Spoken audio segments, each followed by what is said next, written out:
All right. Good afternoon, good morning, good evening, wherever you are joining us from. My name is Heather Deer, and I'm the Director of Family Engagement here at William and Mary. Thank you so much for joining us for this, our next installment of our family webinar series. I know many of you are probably counting down the days until you can hug your student when they come home for Thanksgiving break if they're traveling home to see you.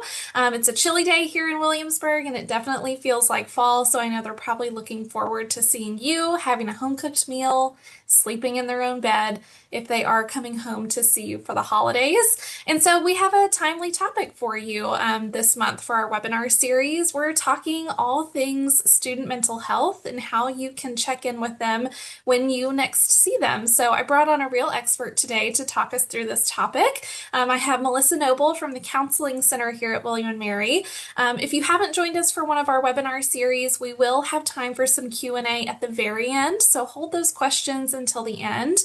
We will answer and ask those questions using the Q&A feature here in Zoom. This session is being recorded. I know we're going to learn a lot of really great information, so if you want to check back with this information later, it will be posted to our YouTube channel. Do subscribe to our YouTube channel if you want to know as soon as the webinar is posted, but we will send a link out via email here in the next couple of days. So I want to give Melissa as much time as we have together, so I'm going to go ahead and turn it over to her. Thank you so much for being here with us today. Thank you so much, Heather. I'm so excited to be here. And let me go ahead and share my screen. Okay, excellent. So thank you so much for that introduction. Again, I'm Melissa Noble. I'm a licensed clinical psychologist. I'm also our outreach coordinator at the William and Mary Counseling Center. If you've ever been to the Wellness Center, we are located on the second floor, and I'll be telling you a little bit more about us later in this presentation. But I'm really excited today. As Heather mentioned, this is definitely a timely topic as we enter the holiday season and students go home. So today we'll be talking about how to support your students' well-being and family conversations that can make a difference in their mental health. Before I begin, so my family background and my research is in military psychology, and my family background is military. So I just wanted to take an opportunity to acknowledge and appreciate the veterans, active duty service members, and their families. We honor your service today and appreciate all of the sacrifices that you've made. So happy Veterans Day. All right, so going over our agenda for this morning, we have several things that we're going to be going through. So one of them being college student mental health. I'll be giving you some of the data and the research that's updated from the CCMH. And so you can get a general overview of college student mental health, where we stand right now. But most importantly, what I wanted today to be was a opportunity for you to take away practical strategies. So we'll be talking about how to have a conversation with your student about mental health. We'll also be talking about the warning signs of a mental health crisis. So, talking to your student about mental health or them presenting with anxiety or depression does not necessarily mean that it's a crisis. So I really want to emphasize that you don't need to go into panic mode. I'm going to give you some tools for what to say, how to say it. But there are times when you might find yourself concerned that your student may have a mental health crisis, and we'll be talking about what some of those warning signs are. Then at the end, we'll be talking about practical ways to provide support, and then I'll give you a brief overview of the William and Mary Counseling Center. So I just wanted to really emphasize that parents and families remain so important in terms of sources of emotional support for students, and truly are a protective factor. So thank you so much for showing up for your student today, for yourself. Just you being here and watching this webinar indicates just how much you love and support your students. So thank you. So first, going into understanding college student mental health. I do this for a living. I've been doing this for 11 years. So for me, this is my everyday, but I realize that not everybody is working with college students in this specific setting every day. So I wanted to give you all kind of just an overview to understand what I see on a daily basis and what my colleagues see as well. So it's This is one of the reasons why I got into college student mental health and why I wanted to work in a what we call a UCC or a university counseling center is because college represents, a huge developmental milestone in a student's personal, professional, and emotional development. It's super important. This is a time when they're really finding out who they are. You might, as we talk about this, might think about, if you had the opportunity to go to college as well and like thinking about your own experience and what it was like your first year and entering this new setting with new friends and that can certainly, as we'll talk about, come with its own ups and downs. But really, this is such a significant milestone, and one of my jobs is to really, well, my main role is to really be there for these students during this time of transition and adjustment and figuring out who they are. We know that this developmental milestone in students' lives represents, a period of figuring out their own autonomy and independence. They're seeking a sense of belonging and identity, and they're figuring out their relationships. And we'll be talking about some more of the stressors that they experience as well, in addition to those areas. But we know that emerging adulthood is a developmental period that's often marked by heightened stress. So again, as we're thinking about what college was like for you, or for maybe for some of your other children, or for your student now, we know that even though it can come with all of these wonderful ups, these great things, it can also come with some, heightened stress and difficulty, confusion. And so that's really what I do as in my role, is helping students work through that and process it. So the Center for Collegiate Mental Health, they do a yearly annual report on college student mental health. They gather data from what we call the CCAPS. It's an assessment. We actually administer it here as a part of our intake paperwork for students. And this gives us an idea of where students are and where the trends are headed. So this was released in 2024. This is just to give you an overview of what we're seeing more broadly. So we know that in 2024, there was a high prevalence of prior counseling and medication use among currently enrolled students. So 63% of students presented to the counseling center as having already been in some kind of form of therapy. And this was the highest level of psychotropic medication use that they've seen since they started this survey. So what this really underscores is that you are a vital part of their support network. You were a vital part of their support network before college, and you continue to be a vital part of their ongoing support network. We also know that anxiety remains the most common presenting concern, which may not surprise anybody here. There's a lot to be anxious about in our world, and then you factor in this developmental milestone, and it can be very stressful and anxiety provoking. So it's important to remember that if your student is presenting with anxiety, stress, it may be important for you to normalize that for them. We know that this is the most common presenting concern, and it's not unusual. So sometimes parents, I have a 5-year-old myself, and I could see myself doing this if he presented with anxiety. I might be really worried he's having a crisis, or there's something wrong, there's something I've done wrong. But we don't have to jump into panic mode. I think that's every parent's thing. Like, that's just part of being a parent, is worrying about your child. And I don't think that even though my son is 5, I anticipate that will exist forever in his life. I will always be concerned about him as his mother. But I also feel that it may be important as a parent to normalize that for students. And so if they're telling you that they're stressed out or they're anxious, you can validate for them that that's not unusual and that it's not necessarily an acute mental health crisis. We also know from this report that students with a history of suicidal or self-injurious behaviors are a notable portion of the students that come in and see us. And I don't say this to scare anyone, but it is just a part of my daily job. So they reported that 30% of the students who participated in this assessment indicated a history of suicidal ideation or self-injurious behavior. So this is not to scare you. This is just simply to say, it's important for families to stay alert, not to panic, and to know the warning signs of a crisis. Some other takeaways from the report, discrimination and identity-based stress was linked to worse outcomes for students. So this is really important for families who may have students who are from historically marginalized groups. This could be based on gender identity, race, ethnicity, immigrant status. So any number of variables, religion.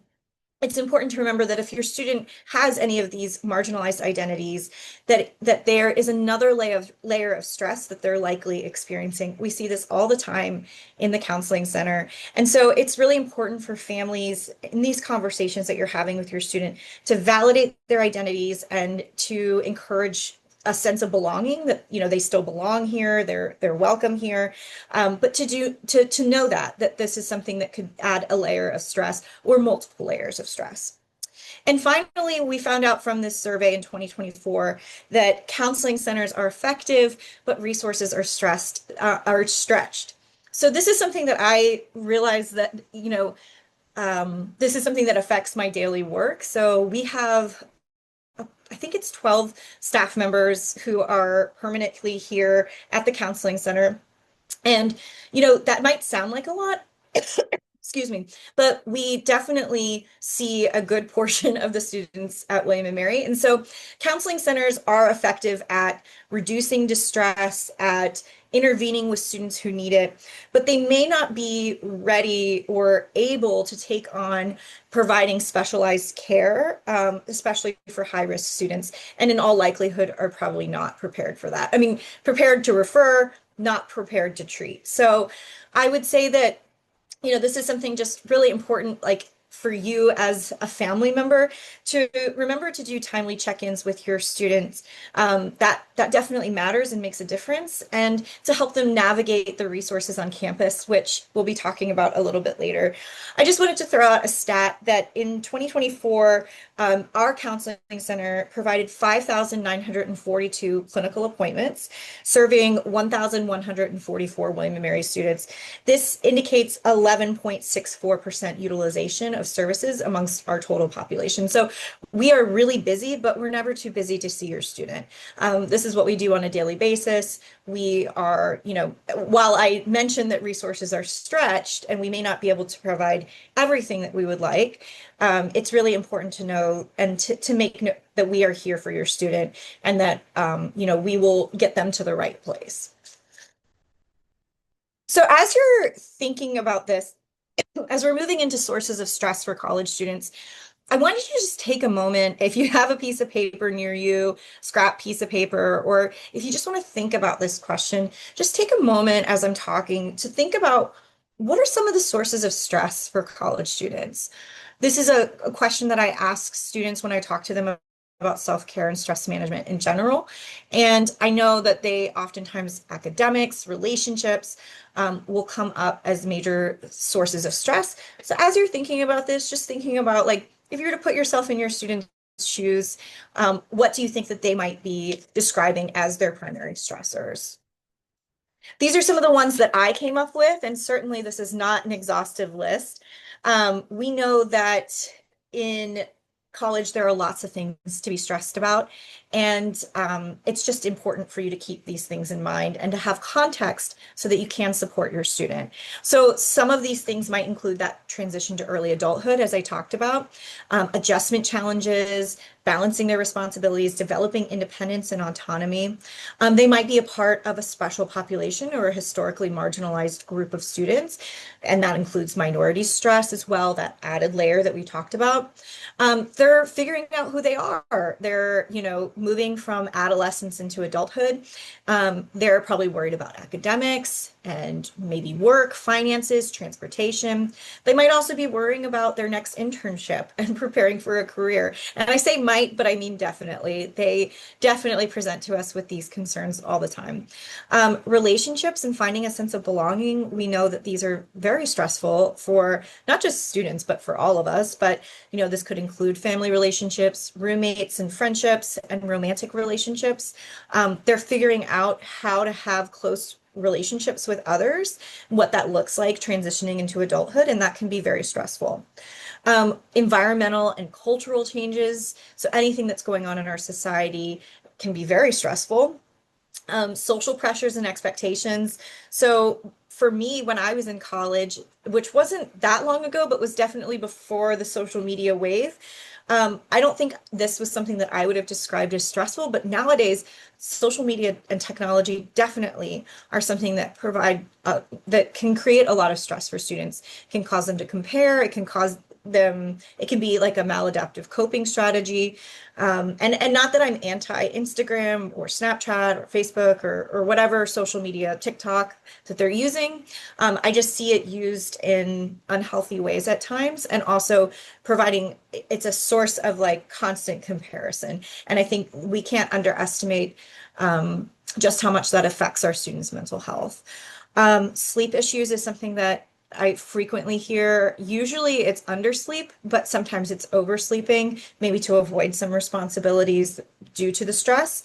And finally, unaddressed mental health issues. So 75% of mental health concerns first appear by the age of 24. So if we think about the traditional college student between 18 to 22, that's a prime time in which someone might be describing their first episode of anxiety or depression. They may have been able to cope with these things really well with structured support throughout middle school and high school, but then they get to college and they're on their own and they have to figure it out, and that can be very stressful.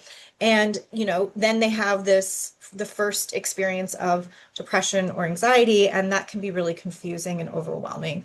So we know that ultimately college is what I would call a perfect storm of stress. And I say all of this to give you context and to help you to maybe think about what your student might be experiencing, particularly now that we're at November 11th, and that we're entering the end of the semester, we're going towards finals, and each student is unique and different. So I did want to mention that there's no, I can't paint a broad stroke of these are all William and Mary students. Every student that we see here at the William and Mary Counseling Center is unique and different. And while there are these general stressors, everybody is presenting them differently. So it's what's coming up for your student that's important to consider. But these are just, it's important context to have. So some things to kind of take away from your now kind of baseline knowledge of college student health. Emotional ups and downs during college is completely normal and expected. We would expect this to happen given all of the variables that I talked about earlier. Challenges in college are not necessarily a bad thing, but they can contribute to greater resilience and independence. And it's even more important that families and parents are there to support their student, to help them to gain confidence in their abilities and trust in themselves that they can manage. And it's important to think about your role as a parent as kind of shifting during this period of time, which is really hard as I think about, as I said, my own son, and I think about my role eventually shifting from direct caregiver to guide or consultant or coach. Like that is really hard. And so I want to empathize with any feelings that you might be having about that shift that has occurred or is continuing to occur or has just occurred for you. That's a very hard thing to go through. And really the family's role shifts from direct problem solving to then guiding and listening. And that can be really hard both for the student and for the family. So let's talk about how to talk to your student about mental health. Nowadays, even in the last 11 years that I've been in college student mental health, I'm noticing that we are so much more open to talking about mental health, which is great. Like we're now talking about it all the time. I notice that students, are just they seem more comfortable talking about where their mental health is at. And so I think that's a very cool shift that has occurred in our society. But here's some ways that you can talk to your student about it. So we know that conversations matter. As I mentioned earlier, family connection is a major protective factor against, a mental health crisis, for example, or suicidal ideation, or, self-harm or thoughts of hurting others. Any of these higher risk things, we know that family connection is a huge protective factor, and that healthy family connection.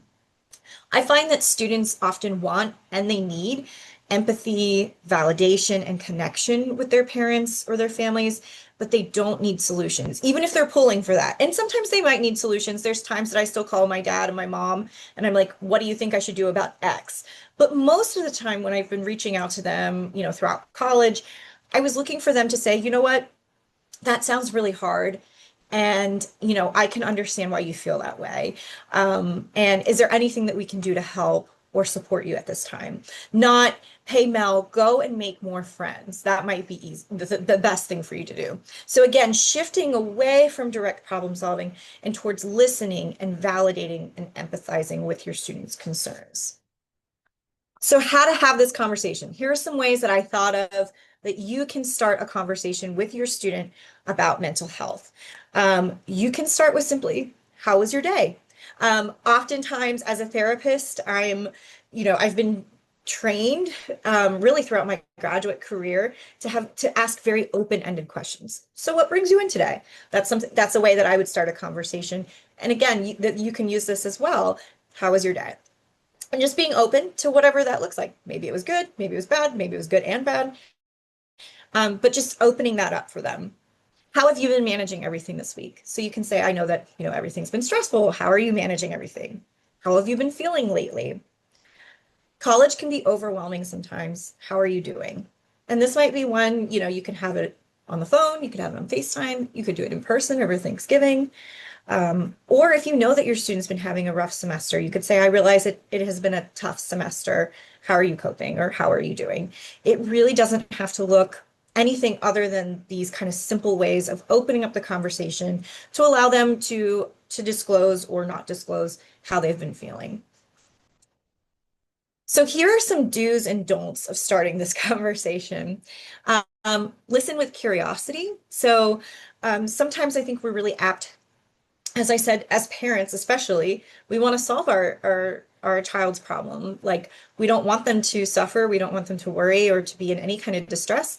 But sometimes that might feel like judgment, or that might feel like, well, just don't worry about it, or, just do this thing. I don't understand why you're not doing this thing. And we're trying to be helpful, and the intention is good, but the impact is negative. So listen with curiosity without any kind of hidden agenda for what they're going to disclose or what they're not going to disclose. Be supportive and validating and empathetic. So you might say something like, that's hard, or sounds stressful. So rather than saying like, well, when I was in college, we were all stressed out and we had this and we had that, rather than doing all of that, you can just say that's hard, or it sounds really stressful. You can also express confidence and trust in their ability to cope. So you can, that can mean the world to your student, to tell them that that they'll be able to figure it out, but you're there to help them brainstorm ideas if they need it. And then you just open up the conversation for them to talk about it. And finally, normalizing their responses. So, we talked about how anxiety is the most common mental health concern that students were reporting in 2024. And so just normalizing these responses. Even depression, very common mental health issue, and it's very treatable as well. So just knowing that, normalizing it, like there are times that all of us go through ups and downs in our lives. And, I know this is really hard. I've been there before. I get it.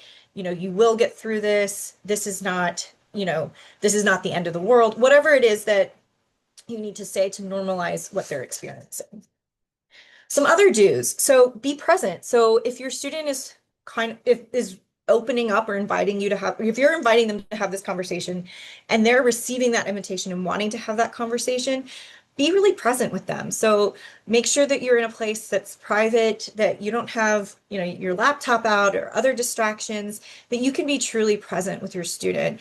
I find that some of the best interventions are the ones in which we are just fully attentive to the person that we're listening to. Listening itself is such a powerful intervention because it communicates to the person that what they have to say is important. And for you as a parent or a family member, for them to receive that message from you is so critical and significant and important. And they may never tell you just how important that is, but I know that it is because they tell me. Ask what they need or how you can be helpful. So if you get to the end of this conversation and you're like, well, I do want to be helpful. So you could say, is there anything that you need or how can I be helpful? And they may say nothing, and you have to be okay with that. Like they may say that there's not really anything you can do, but thank you for listening. Again, being attentive and listening and asking, questions out of curiosity and not judgment can be so powerful. Keep the focus on your student and on their feelings. So rather than going into, well, when I was in college, dot dot dot, which I can see as being you're trying to be helpful and the intent is really good, but the impact would be negative because it really takes the spotlight away from your student. Show continued interest and care without pressuring them to disclose. So you don't need to micromanage them. You don't need to be like, hey, you told me this thing, tell me more about it, or put pressure on them to disclose. If they're disclosing anything to you, that's a huge step forward. That's amazing. And that means that they trust you and they feel safe with you, but don't put pressure on them to do that. I find that letting clients come around when they're ready is the best way of approaching these types of conversations. And remember that less is more. You don't have to get super specific or into details.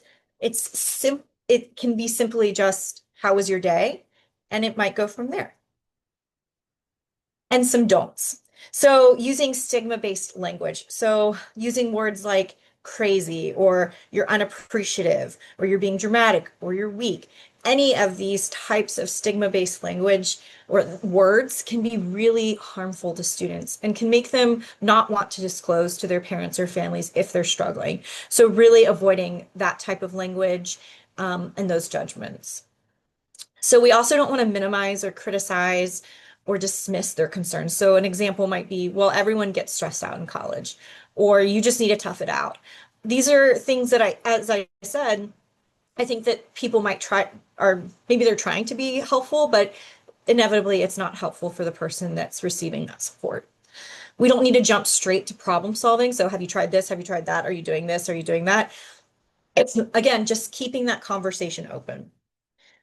And don't take their struggles personally. So it's okay if they're struggling. As we know, anxiety is very common. If someone tells me they don't have anxiety, I'm like, how? Like, that's amazing. So, like, I think we all struggle with some level of anxiety at some point or stress, like that's very normal, or feelings of sadness. So try not to take their struggles personally as if it's a reflection of failed parenting or something that you've done wrong, because it's definitely not. These things happen. And we know that with mental health issues, it's environmental, it can be, cultural, it can also be, physiological. So it might have nothing to do with you. And knowing that this is an important developmental milestone or period in a student's life, it's really important not to take it personally. So I wanted to introduce to you the VAR method. This is a way of helping, your student. You could use this with a friend. You can use this with another family member. It doesn't just have to be with your student, but this method was introduced by Active Minds. We have an Active Minds chapter here on campus, and not this specific chapter, but the national organization came up with this VAR method that I thought might be an easy way of remembering how to have these conversations. So first, V, validate. So if someone shares with you something that they're going through that's difficult, you can say, it sounds like you're going through a lot right now, or it sounds really hard. It's as simple as that. Again, less is more. A, appreciate. I'm so glad that you told me what you're going through. Like, thank you for sharing that with me. Or just thank you. It doesn't have to be complicated. So first, validate. Sounds like you're going through a lot right now. Sounds really hard. Appreciate. I'm so glad that you told me. Thank you for telling me. And finally, refer. So when you're working with someone where, you're listening to their concerns, you validate, you appreciate, and you refer. So this part is where you might do a little bit of that problem solving. So if they're showing like a low level of distress, you might talk to them like, have you gone for a walk lately? Have you gone for a jog? Whatever that they enjoy. Have you hung out with your friends? If they're in a moderate level of distress, you might refer them to some campus resources, for example, our office. And if they're in a severe level of distress, that's when you would seek immediate help. So you may not get to the referral part with your student if you're having a conversation about their mental health. And I just want to mention that because I did say no problem solving, guiding, listening, but if it gets to a point in the conversation where it's appropriate to provide a referral, this is kind of how you can sort that out. So low distress, self-care methods, things that they can do on their own to take care of themselves. Moderate distress, referring to a campus resource. It could be the counseling center, the Haven, student health center, anywhere that would be helpful for them based on what they're sharing, or severe distress. And that would be finding immediate help. So not to panic anyone, but we do want to talk about what some of the warning signs of a mental health crisis are.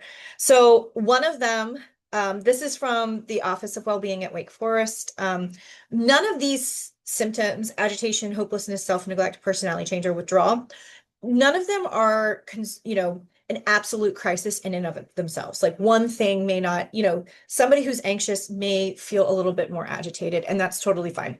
But it's when these things are a pattern, when it's affecting someone's ability to function, when it's affecting how they've always been, or if it's ongoing, that's when we would be concerned. So some things to keep in mind. So agitation, someone who's agitated, they might be uncharacteristically angry, anxious, agitated, or moody. Hopelessness might be someone who they describe feeling overwhelmed by their circumstances, that they might even express thoughts of hurting themselves or others, that they don't feel that there's a future or purpose in life. Withdrawal, so they might isolate themselves from others. There might be a personality change. So if someone is generally very bubbly and friendly and outgoing, and they suddenly become very reserved or angry, and this is a vast difference from the way that they normally are, that would be something to be concerned about. And self-neglect. So that could be, they stop taking care of themselves. They stop showering, they stop sleeping, or they're sleeping too much, or they engage in some kind of risky behavior. So again, agitation, hopelessness, self-neglect, personality change, and withdrawal, it would really be on a spectrum of what we would be looking at. And I don't want to say that any number of, one of these things would be reason to call it a mental health crisis, but we could say that, if this was long-standing, if it was ongoing, if it was a sudden shift that then became a pattern, if it was affecting someone's ability to function throughout the day, then we would definitely be concerned, and we would want to say, like, have you thought about talking to someone at the counseling center or calling the after-hours line? So here are some signs of a crisis and what to do. So again, these are more rare instances. So really what I wanted to focus on today was having that mental health conversation, supporting your students' well-being and mental health.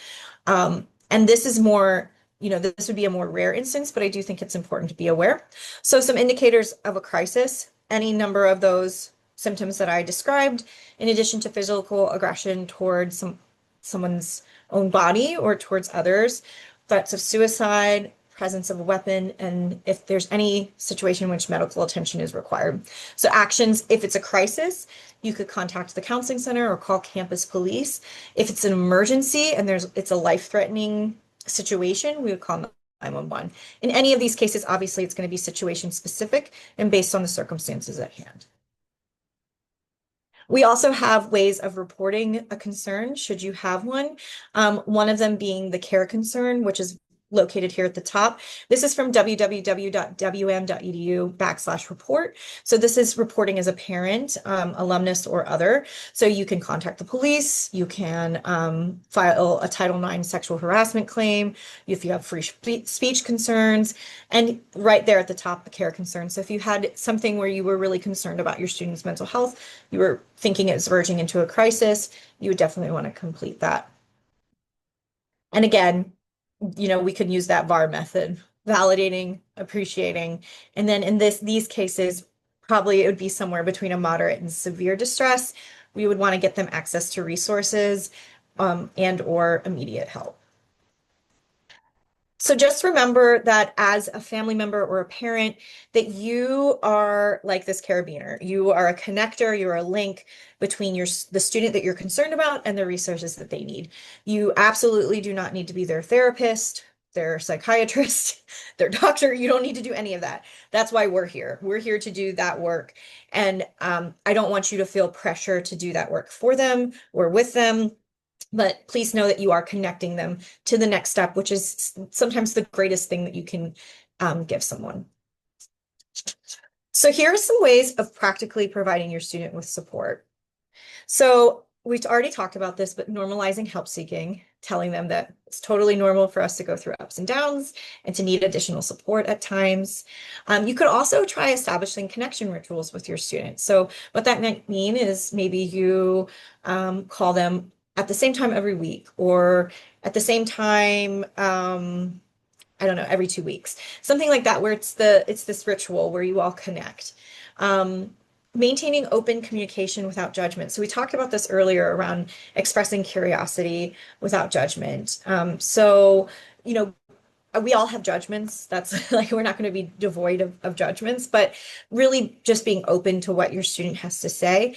I find that there's no way of shutting down a conversation faster than to judge someone or for them to perceive that you're judging them. Even if you might have that in the back of your head or wonder about it, it's really important to maintain that open communication. Validate their feelings, as we talked about, validate, appreciate, refer. Those are all ways of communicating openly without judgment. Respect your students' autonomy, so allow them to make decisions and learn from their mistakes. I know that for me, I've learned so much from the mistakes that I've made throughout the years. And, it would have been detrimental to my development had someone protected me from those mistakes. I like to call them a hurt and learn. It might hurt in the moment, but you learn from it. And so it's really important to remember your role in all of this, that it's not to necessarily protect them from making mistakes or making certain decisions, but to support them along the way and to respect their autonomy and independence. Celebrate their efforts. So this might mean, like, if you notice that I don't know, they're making it a daily habit to go for a walk and they tell you about it, like, be like, yeah, that's great. That's awesome. Or if they put in some extra time studying or whatever it is or if they make an appointment at the counseling center, celebrate that effort that they're taking to prioritize their mental health. It's the small things that matter. Other things that you can do, you can encourage healthy habits and self-care. So encouraging them to get sleep. Pulling all-nighters is not healthy by any means. And I know I pulled them a couple of times in college, and it doesn't help with concentration and memory. So really, really encouraging your student to practice healthy habits to take care of themselves, eating regularly, eating well, sleeping, hydrating, exercising, all of these things. Spending time with people that make them feel good, and really limiting their time with people that don't make them feel good. I also wanted to mention that it's also really important that you take care of yourself as well. Students, even if they're 18, 19, 20, 21 years old, they still look to their parents as a model for the type of person and adult that they should be or that they're becoming. And so I feel that it's really important that parents model to their children, or family members model healthy coping, whatever that looks like for you. But modeling that you can both take care of yourself and take care of others at the same time, in the same way that they can take care of themselves and take care of their responsibilities. Be patient and flexible. This is really hard as a parent. With a 5-year-old, it's really hard. So being patient and flexible, going with the flow, and again, once again, respecting their autonomy and their independence. And familiarizing yourself with the resources. We've talked about this.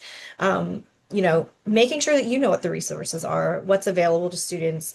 And I'll be talking about some of the mental health resources that we have, but there's lots of others as well. And so that way, when you do that VAR method, validate, appreciate, refer, you can refer them to a resource that you've already done some research about. So I wanted to end by talking a little bit about the William and Mary Counseling Center. So as I mentioned, this is where I work. We're on the second floor there. That's where the counseling center is. We are a confidential space, and so we offer a range of services to support students' mental health, but it's all done confidentially. So students don't have to worry about us reporting to anyone what they said or even that they were here. If a parent calls, we can't verify, without that student's expressed permission, we can't verify whether or not we saw that student. So it is a confidential and safe space, which is really important in order for us to facilitate trust and treatment for students. We offer, as I said, a range of services. So this includes an initial consultations. This is an appointment that generally is kind of students' first way of getting into services. So we set aside an hour for them. Students can make these appointments either by calling our office, visiting us in person during the work week, or they can now make that appointment online. It looks like we're getting to the point where we're booked out for initial consultations at the end of the semester. We're booked out through the end of the semester. However, that doesn't mean that students shouldn't get on our wait list for an IC. We will eventually see them. But we've had, because of the online scheduling, we've had an influx in people scheduling ICs this semester. So an IC during that session, they'll meet with a therapist like myself, and they will kind of talk about what's bringing them in. We'll ask questions around safety and risk. We'll do that risk assessment, ask about substance use, and then at the end we provide recommendations and referrals. We also offer short-term individual therapy. We also offer group therapy as well. So in terms of individual therapy, our sessions are generally every other week and for about a semester's worth of time. All of our services are covered under the student health fee, so students aren't paying an additional, fee for it. We don't charge insurance or anything like that. So all of these services are covered by the student health fee. As I mentioned, we have group therapy. So we have a neurodivergent support group. We have a women's group. We have several like social support groups. In addition to, we have a new cognitive behavioral therapy group on mood and anxiety, which is really cool. We offer tons of groups each semester. We've run body image groups, trauma groups. Yeah, so we have tons. We also have an art therapist on staff who does art therapy groups. We have a ton of them. So we offer both of those as resources for students. If someone were to be like if they needed long-term care, if as I talked about earlier, if they had specialized needs. So let's say they were presenting with more acute mental health issues, such as long-standing eating disorder or self-harm, self-injury, or maybe they've been in treatment for a really long time. Maybe they're looking for a provider that they could see weekly or throughout their 4 years in college. We would probably refer them off campus to a community provider. And so we have a case manager. Her name is Emily Holmes. She's on staff. They would meet with Emily, and she can help them navigate our online database in order to connect to a therapist off campus. So I did private practice for 2 years in the Williamsburg community just exclusively, and I saw a lot of students off campus. I know our providers off campus are really amazing, and so they're in really good hands. There's some practices within walking distance, some, that are on the bus line. If they have a car, we always factor all of that in addition to their insurance and financial needs. We also offer outreach programming, which is my job.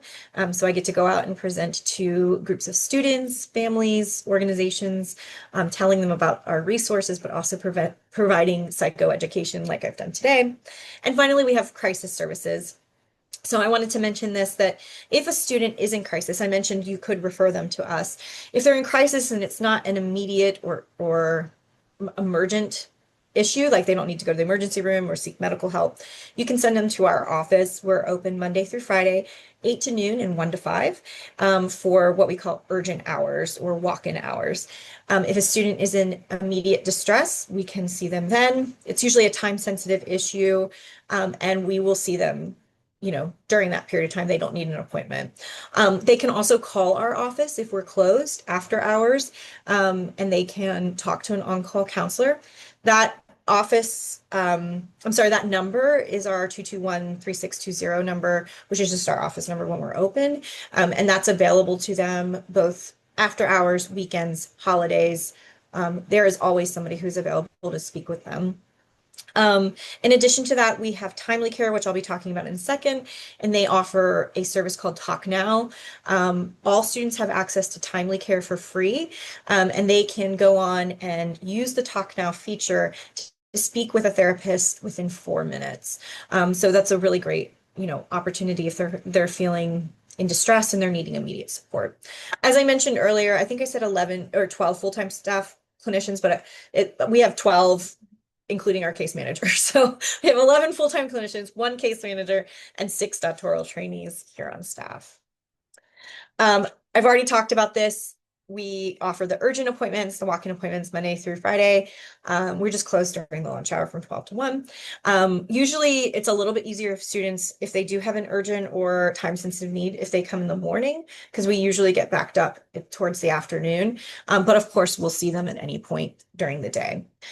We also offer third-party consultations, and this can be for parents and families, for RAs, for roommates.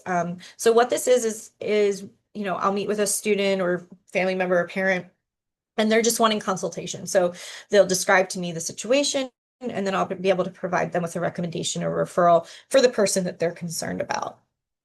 As I mentioned, the on-call counselor is available after hours, weekends, and holidays, that 221-3620 number, and the Talk Now through Timely Care. I said that I would talk about Timely Care. This is a virtual mental health and well-being platform that all William and Mary students have access to.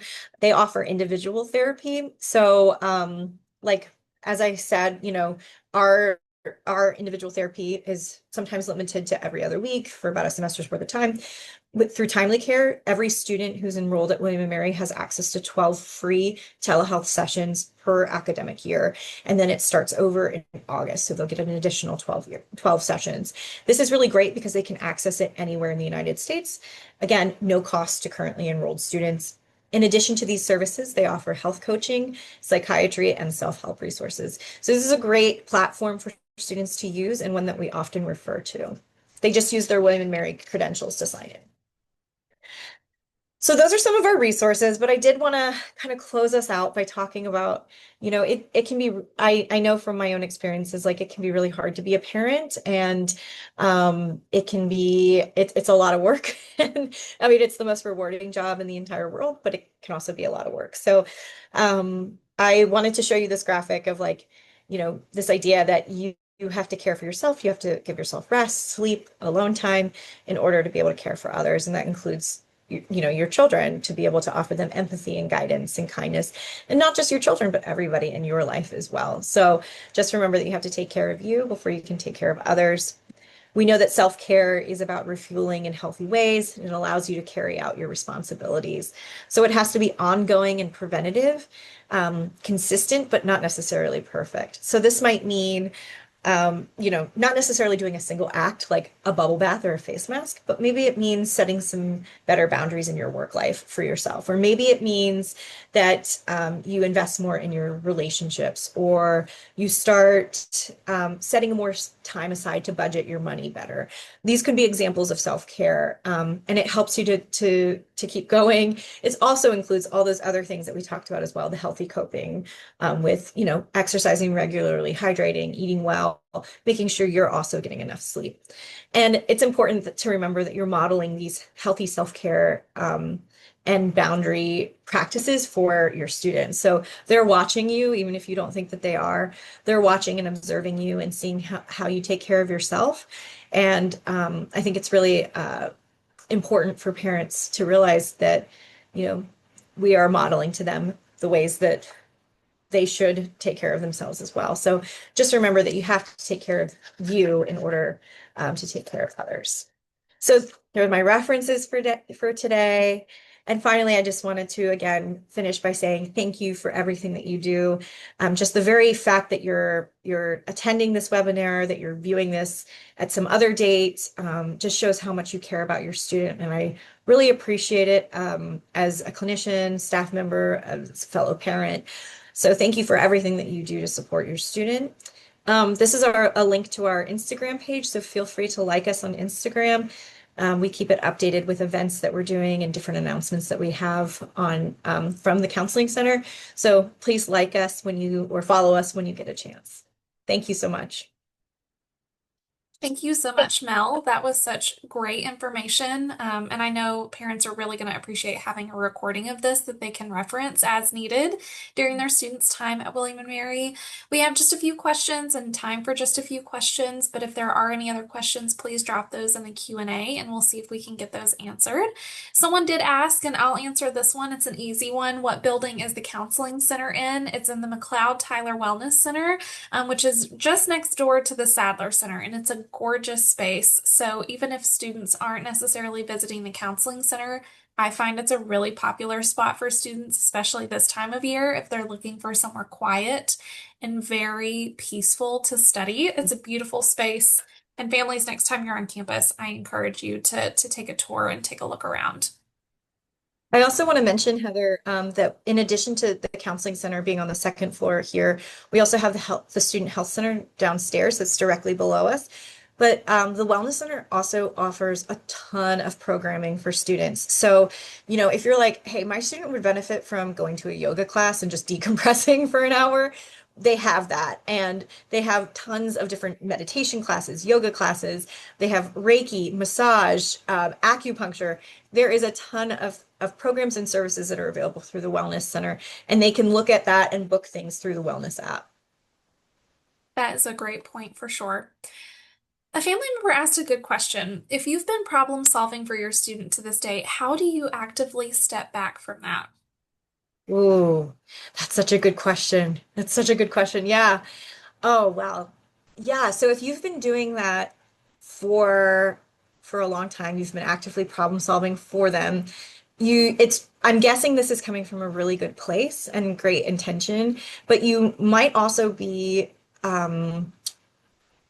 have unintentionally caused them to rely on you for answers. And have been rewarding that. And so sometimes students will develop like this anxiety about making their own choices or making a decision for themselves. If that's something that you would like to learn how to take a step back, I would do it a little bit at a time. I wouldn't do it all at once, but perhaps you could say something like, well, if your student is asking you, what do you think? This is something that I often do as a therapist. I'll be like, well, maybe it's what do you think? Like before I jump in and tell you what I think, it may be important for you to talk about like what do you think you should do? And like really putting the ownership back on your student. Not only does that cause them to engage in that problem solving on their own, it also signifies to them that they have your trust, and that you're confident that they can figure this out on their own. It's not going to look pretty. It'll be pretty messy. They might get distressed if you're not giving them the answers that they're looking for. And people get mad at me all the time because they ask me what they should do. And that's not my job. My job isn't to give advice. My job is to help them to come to their own understanding. And they might get angry, and that's okay. That's a normal response to have. But it's healthy and understandable to step back from that a little bit and to give them the opportunity to problem solve on their own. So I would take it step by step.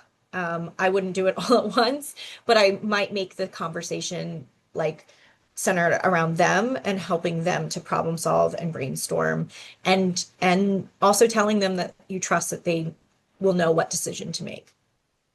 Someone has asked,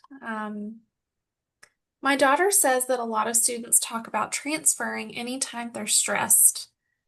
What would your reaction be to that? And maybe you've heard that before, Mel. All the time. Yeah. I feel like there's like a stress culture here, and I've been I studied at West Virginia University for my doctoral program, and then at Washington State for my postdoc, and I'm here, and it seems like there's a unique stress culture here at Women Mary. So it doesn't surprise me at all that students talk about transferring. I think that's a normal response. If we think of the flight, fight, freeze response, we want to get away from the thing that is stressing us out. But honestly, I think there's going to be, even if there might be a culture here that's unique and different, every school is different. There's going to be stress everywhere. I would be curious if this was your student saying that they wanted to transfer and maybe exploring that with them, or just exploring the reasons why their friends are saying that they want to transfer if it's causing them distress.